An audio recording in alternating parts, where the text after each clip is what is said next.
நம்ம கார அடை செய்ய போகிறோம். கார வடை இல்லை, கார அடை செய்ய போகிறோம். அதுக்கு வந்து இந்த கப் அளவு தான். இந்த பாருங்கள், இது வந்து ஒரு 50 கிராம் பிடிக்கும். இதில் ரொம்ப முக்கியம் தேவை வந்து இதுக்கு வந்து துவரம் பருப்பு ஒரு கப் எடுத்துருக்கிறேன். கடலைப்பருப்பு அதே அளவு தான், என்ன எது எடுக்கிறோமோ அதே அளவுக்கு எடுங்க. கடலைப்பருப்பு அதே கப்பில் ஒரு கப் எடுத்துருக்கிறேன். புழுங்கரிசி ஒரு கப்பு, இது பச்சரிசி ஒரு கப்பு, இது புழுங்கரிசி ஒரு கப்பு. தோல் உளுந்து, இதுக்கு வந்து கட்டாயம் வந்து தோல் உளுந்து தான் போடணும். தோல் உளுந்து இது 2ஆக உடைச்சது கூட கடையில் விற்கும், அதை கூட வாங்கி போட்டுக்கிறலாம்.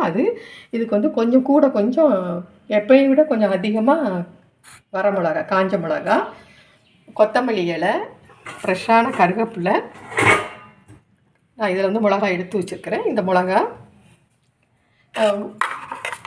1 ஸ்பூன் ஜீரகம், பெரிய டீஸ்பூனில் 1 ஸ்பூன் வந்து சோம்பு, பெருங்காயம், கொஞ்சம் தேங்காய். இதுதான். இப்போ வந்து நம்ம வந்து இதுக்கு இந்த தேவையானது வந்து ஒரு பெரிய டீஸ்பூனில் 1 ஸ்பூன் சோம்பு போடுறேன்.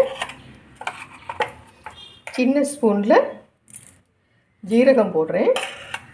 நான் இதுக்கு எடுத்து வச்சது வந்து மிளகா வத்தல். இவ்வளோதான். இதை வந்து நம்ம நைஸாக பவுடர் ஆக்கிக்கிடுவோம். இதையும் நல்லா வந்து ரொம்ப குறைன்னு நான் அரைச்சி காமிக்கிறேன் பாருங்க. தண்ணியெல்லாம் வடிச்சிட்டு நல்லா நம்ம வடை செய்வோம்ல அந்த அளவுக்கு கெட்டியாக அரைச்சிடணும். அதை அரைச்சிட்டு அதுக்கப்புறம் இது எல்லாமே ஒன்றா போட்டு சேர்த்து பிசைஞ்சிடணும். பாருங்கள், நம்ம வந்து கரகரன்னு எவ்வளோ கெட்டியாக வடைக்கு அரைச்ச மாதிரி அரைச்சாச்சு. இந்த இதில் வந்து கருவேப்பிலையும் கொத்தமல்லியும் போட்டுக்கிடுவோம்.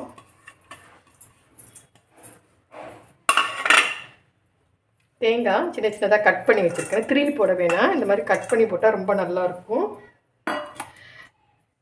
மிளகா வத்தல், சோம்பு, சீரகம் அரைச்சி வச்சுருக்கேன், அதையும் இதில் போட்டுருவேன். இதுக்கு தேவையான அளவுக்கு எவ்வளோக்கு வேணுமோ அவ்வளோக்கு வந்து நல்லா 1 ஸ்பூன் அளவுக்கு பெருங்காய பவுடர் போட்டுருவோம். இதுக்கு தேவையான அளவுக்கு உப்பு போட்டுருவோம்.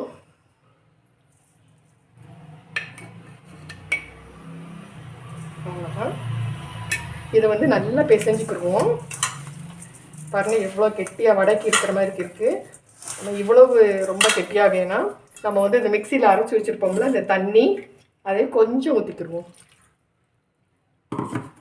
கொஞ்சம் ஊற்றிட்டு நல்லா பிசைஞ்சுக்குவோம். நம்ம எடுத்து இப்படி உருட்டி இப்படி போடுற மாதிரிக்கு தட்டணும். இதில் அந்த மாதிரிக்கு நல்லா பிசைஞ்சுக்கிடுவோம் ஒன்றா சேர்த்து. எண்ணெய் நல்லா சுட்டுருச்சு. இப்போ நம்ம அந்த கையில் வந்து நம்மளுக்கு எவ்வளோ வேணுமோ அவ்வளோ எடுத்துக்கிடுவோம். எடுத்துகிட்டு இதில் வச்சுட்டு லேசாக தட்டணும், அவ்வளோதான். இப்படி உங்களுக்கு தட்ட முடியல அப்படின்னு சொன்னால் ஒரு கரண்டியை வச்சு லேசாக இது பண்ண முடியும். வடையை விட கொஞ்சம் பெருசாக போடணும், அவ்வளோதான். இது வந்து எண்ணெய் தான் நம்ம இவ்வளோ ஊற்றிருக்கோம். நீங்கள் பாருங்கள், இது எண்ணெய் குடிக்காது. இது எண்ணெயில் வேகணும், அவ்வளோதான். லேசாக ரொம்ப பெருசாக போட்டிங்கன்னா எடுக்க வராது. கொஞ்சம் ஒரு அளவுக்கு இருந்தால் போதும். இவ்வளோதான்.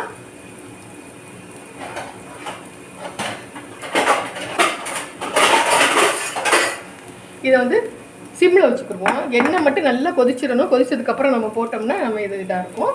இதை வந்து நல்லா மூடி வச்சுக்கிடுவோம் கொஞ்சம் நேரம். இப்போ நம்ம தோசைக்கல்லில் ஊற்றினா எண்ணெயில் நிற்காது.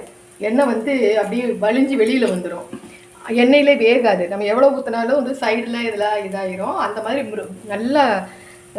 நல்லா மொறுமொறுன்னு வேகாது. இப்போ தோசைக்கல்லே நான் ஊற்றி காமிச்சிருக்கிறேன் பாருங்கள், அந்த அளவுக்கு அது வராது. எவ்வளோ மொறுமொறுன்னு நல்லா ப்ரௌனாக வந்துருக்குதுன்னு. இது பிக்கும் போதே இந்த பாருங்கள் ரொம்ப நல்ல இதாக வரும், மொறுமொறுன்னு இருக்கும். இந்த ஓரமெல்லாம் நல்லா வெந்து நல்லா இந்த மாதிரி ப்ரௌனாக இருக்கும் போது நம்ம எடுத்தோம்னா ரொம்ப நல்லா அருமையாக இருக்கும். இதே செஞ்சு பாருங்கள், சாப்பிட்டு பாருங்கள். மறந்துடாமல் சப்ஸ்கிரைப் பண்ணுங்கள். தேங்க்யூ.